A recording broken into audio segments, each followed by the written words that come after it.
We are 3 weeks away from WrestleMania, and there's some things that WWE are doing well, and there's some things that they can improve. So let's put our lemon pepper steppers on, and let's talk about it.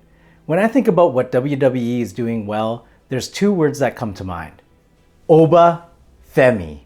This guy is incredibly over, and he's been over since day one, since he debuted. In fact, he's been over since before he debuted. He dominated in NXT, and he was absolutely over in NXT, and that carried over onto the main roster for him.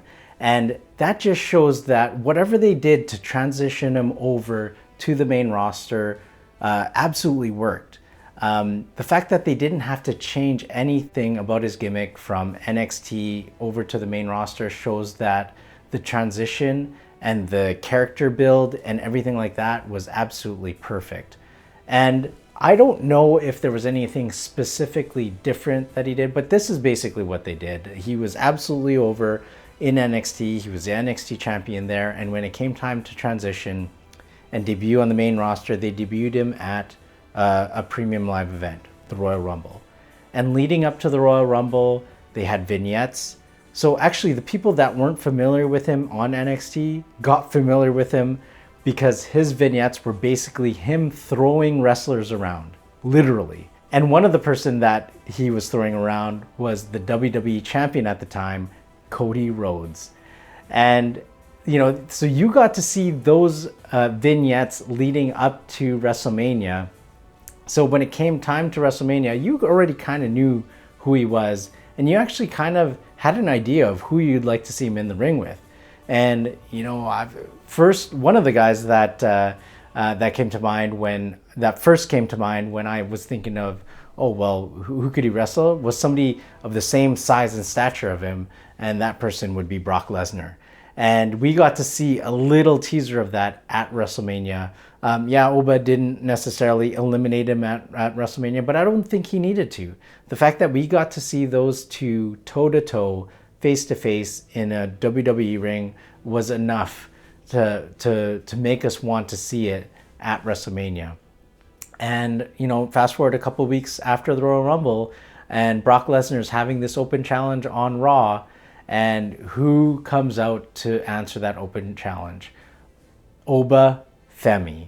And his entrance is absolutely over. The fact that you see people in the crowd doing his entrance with the shoulders, right? The walk. And he was on What's Your Story with Stephanie McMahon, and he explains the story of the walk, and he explains his basically like life story.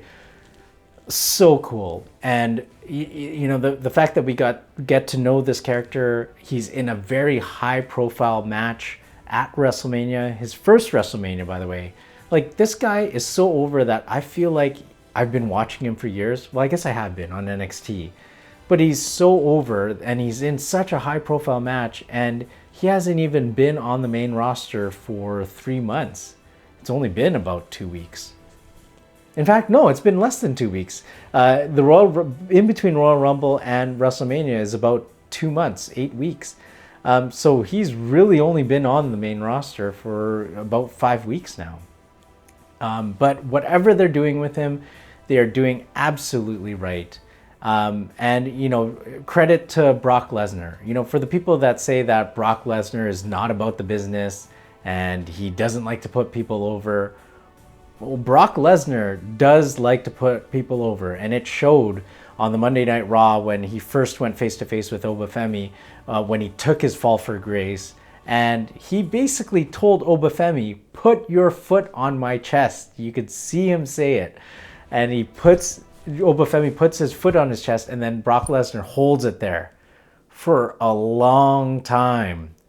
And then when it's time to get off, he pushes it off and he rolls out of the ring. But Brock Lesnar recognized the moment, and he gave Oba Femi direction to make him look as strong as possible. And then the following week on Raw, Oba Femi basically throws him outside of the ring. He clotheslined him, but Brock Lesnar went flying outside the ring. I was actually scared. I thought Brock Lesnar could get hurt, but thankfully he managed to land in a way where he didn't hurt himself. But again, he made Oba Femi look incredibly strong. And you can tell Brock Lesnar is going to do what he's going to do to make sure that Oba Femi looks strong. And also, of course, Brock Lesnar looks strong. But it makes sense why Brock Lesnar protects his character, because there is only one Brock Lesnar, and you build up a character like Brock Lesnar so that you could put people like Oba Femi over, right? It's kind of similar to what they're doing with Gunther, or what they're trying to do with Gunther. I'll get to that in a little bit more detail in a bit. But they're building Gunther. They fed him a bunch of people, and he retired Goldberg, he retired John Cena, he retired AJ Styles, all within a span of 8 months. In fact, if you extend it to 12 months, I guess technically he also retired Pat McAfee. Like, technically that was Pat McAfee's last match, and we don't know if he's going to have another match, right? So, the list is long for Gunther, but you feed him those wrestlers and you build him up to be this big thing so that he could put the next, John Cena over, or put the next AJ Styles over, or put the next Goldberg over, or put the next big thing over. So, that's kind of like a similar thing that Brock Lesnar is doing. He protected his character. He was very wise with who he put over. He helped build Roman Reigns to who he is today.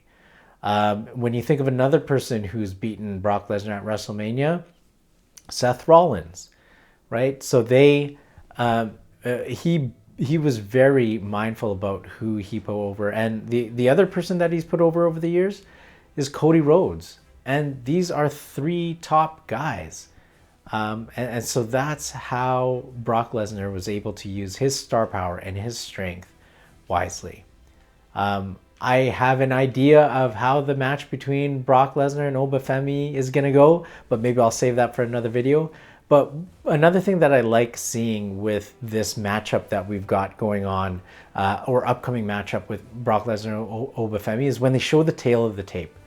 Because it really shows, those stat matters, and it really shows what we're going to get at WrestleMania. We see their height, we see their weight, we see their finishing moves, their accomplishments. This is just going to be, it's going to be an incredible match, and I'm really excited to see it.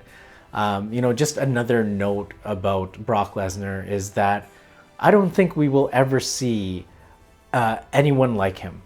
He was an NCAA wrestling champion. He was a UFC heavyweight champion. He's a WWE champion. And another thing that Paul Heyman forgot to mention on Raw is that he's an IWGP heavyweight champion. Like, he's got a great list of accomplishments. He was the right person to break Undertaker's streak at WrestleMania. And they built Brock Lesnar in the right way so that he can put the next generation over. And we'll see what happens with Brock Lesnar and Oba Femi at WrestleMania. Another thing that WWE is doing well is the build between CM Punk and Roman Reigns. This match, or the build up to the match, has been hot since day one.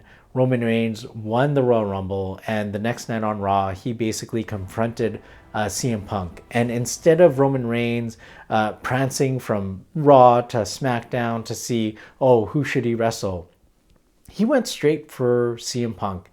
And I think that was the right move, because that is a big money match. I think when you looked at the landscape of how WWE was at the time, and even where it is today, Roman Reigns versus CM Punk is the big money match to have at WrestleMania. And so I'm glad that they were definitive about it. They called their shot, and now they've been building it they've been building it since that Monday Night Raw after Royal Rumble. And they're continuing to go in that way. As much as I'm kind of disappointed that the last 4 Raws have not ended in a wrestling match, they are building towards that match between Roman Reigns and CM Punk, which is why it's main eventing on Raw. And now that the physicality is starting to heat up, I'm starting to appreciate it more. But when it wasn't really that physical and it was just the promo battles, I wanted to see more out of them. But the way that it's going right now, like the last Raw, there was a major physicality that happened. CM Punk went through a table. Not that somebody has to go through a table every single time. And I get the whole concept of, you said something, boom, I give you one punch kind of thing, where it's not a complete chaos of a physicality every single Raw. I get the slow build. But I'm excited to see where it goes. And, I do appreciate that they're not having a can they coexist tag match or something like that every single week as well, building up to it. Although it does have their time and place. But I do think that they are building that match in the right way. And I'm excited to see where that goes. And the third thing that comes to mind when I think of what Raw is doing well is, or not Raw, what WWE is doing well is SmackDown. SmackDown has been the A show, in my opinion, since the start of the new year. They kicked off the year with a title change where Drew McIntyre defeated Cody Rhodes for that WWE championship. And when he won it, Drew McIntyre said that I am the champion that this show needs. I make the show unpredictable and chaotic, and he does. And I was a little disappointed when he lost the title because I thought SmackDown would lose that unpredictability and chaoticness, but they haven't. I feel like it's still the same pace that they've been going since the start of the year. And, Drew McIntyre's still on the show. He's still causing chaos and unpredictability. And the wrestlers around Drew McIntyre and on SmackDown are unpredictable and chaotic. Randy Orton has been unpredictable and chaotic. What's happening with Sami Zayn, has me guessing, like, is he gonna turn at some point in time, or is he gonna stay good? Trick Williams is incredibly over. So I'm really liking what's happening on SmackDown. Oh, the US Open Challenge has been awesome. Excuse me. So I'm really liking what's happening on SmackDown. And I hope that they continue with it. And, that kind of leads me to what WWE can improve. And that is Monday Night Raw. Monday Night Raw is supposed to be the A show. But for whatever reason, when I watch it, I feel like something's missing. There's, big gaps within the show. And I can't really pinpoint what it is. Parts of me think that maybe there could be a little bit more wrestling. Maybe there could be more build to the storylines of what's going to happen at WrestleMania. But 2 Monday Night Raws ago, they had 5 matches and 6 storyline type segments. And to me, I almost feel like, it's a wrestling show. Shouldn't there be more wrestling than storyline segments? And, I get it. The main event right now is non-wrestling match. Like, it's promo battles between Roman Reigns and CM Punk. But you could still throw in some matches there. And I wonder if, like, the gaps that I'm feeling in the show is because of all the commercials that are happening. I wonder if they should spread those commercials out, or not spread them out, but maybe condense them and have longer commercial breaks. But again, I'm not a marketing expert, so I don't know if you would actually do that or not. But I just feel like it really interrupts the flow of the show, and there's a big gap in terms of the flow of the show. I feel like SmackDown flows better, but now that I'm thinking about it, I've been watching SmackDown on delay, whether it be half an hour later or even the next day. So I'm not seeing those commercial breaks on SmackDown, and maybe that's why it's flowing better for me. But regardless, WWE needs to fix that, because when you watch the show live, it is not as enjoyable as it is when you watch it on delay. And this is, 2.5 to 3 hours of your time, our time, that you're asking for. And so I appreciate if you would, treat it with care and just know that, hey, we're investing 3 hours of our lives for one show, 6 hours of our lives for both shows, 8 hours of our lives if you include NXT.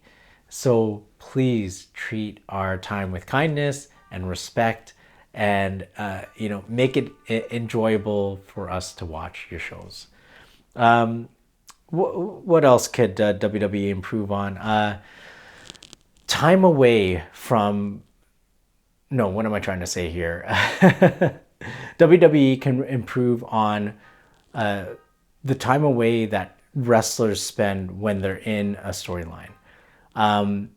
You know, if a wrestler is in a storyline, I don't think they should be taking any time off. Like, I get that if they don't have anything substantial for a wrestler, for them to be off the show.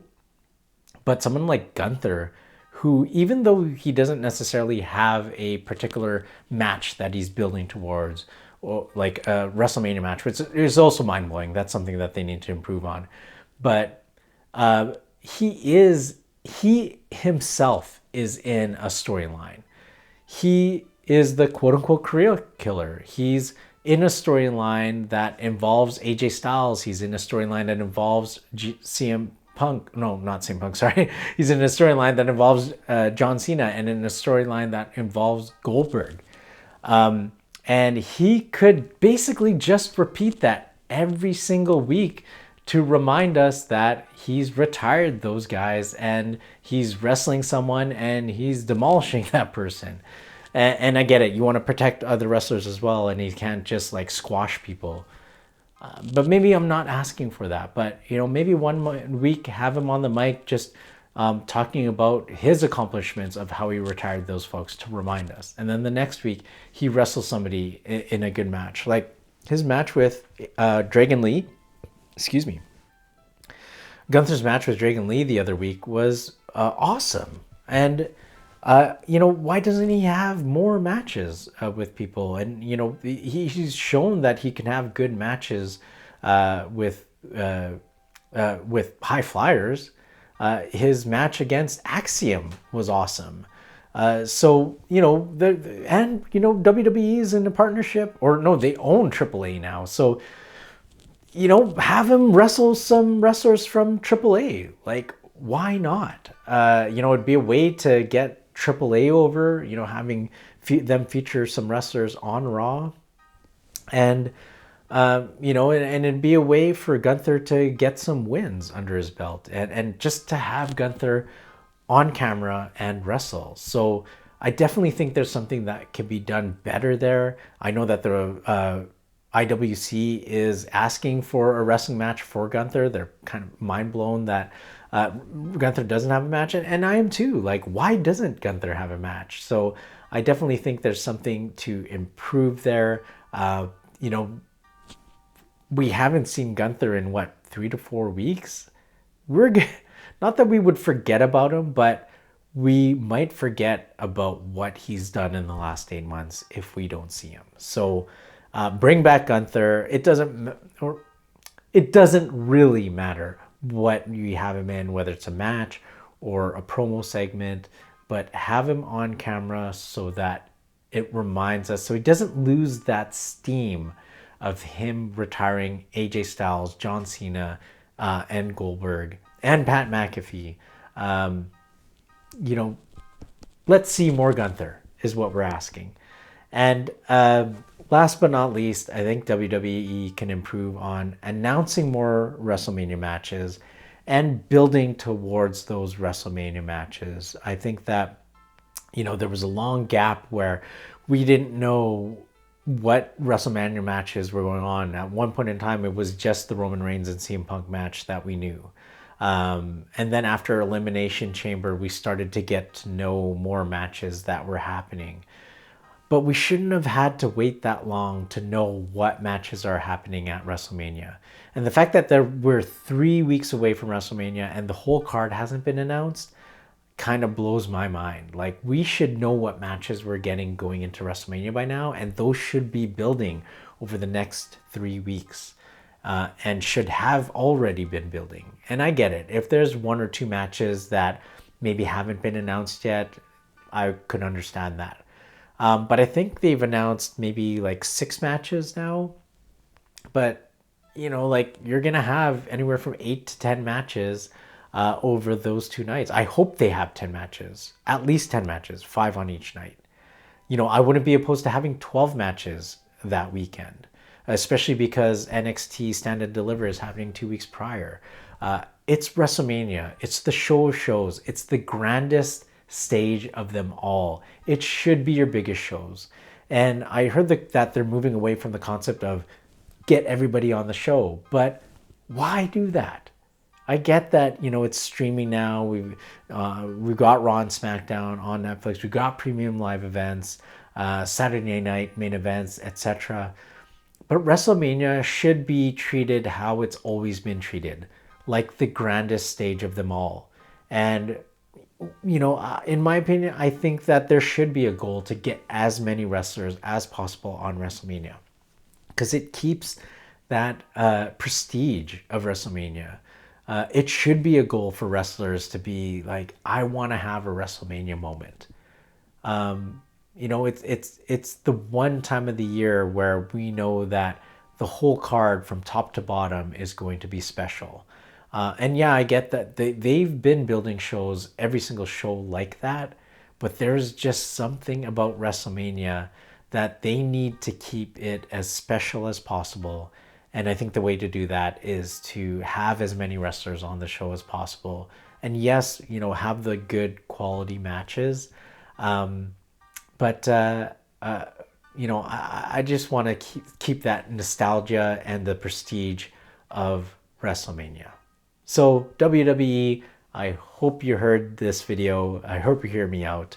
And I hope you, the viewer, liked watching this video. I haven't introduced myself, but my name is Mikey, and this is Wrestling Knows Best, where we talk about the world of professional wrestling and link it to self-development. So if you made it this far, make sure to like this video and subscribe to this channel so that you don't miss a video. So that's it for me today. Hope to see you in the next video, and make sure to spread love and positivity wherever you go. Much love and peace. Take care.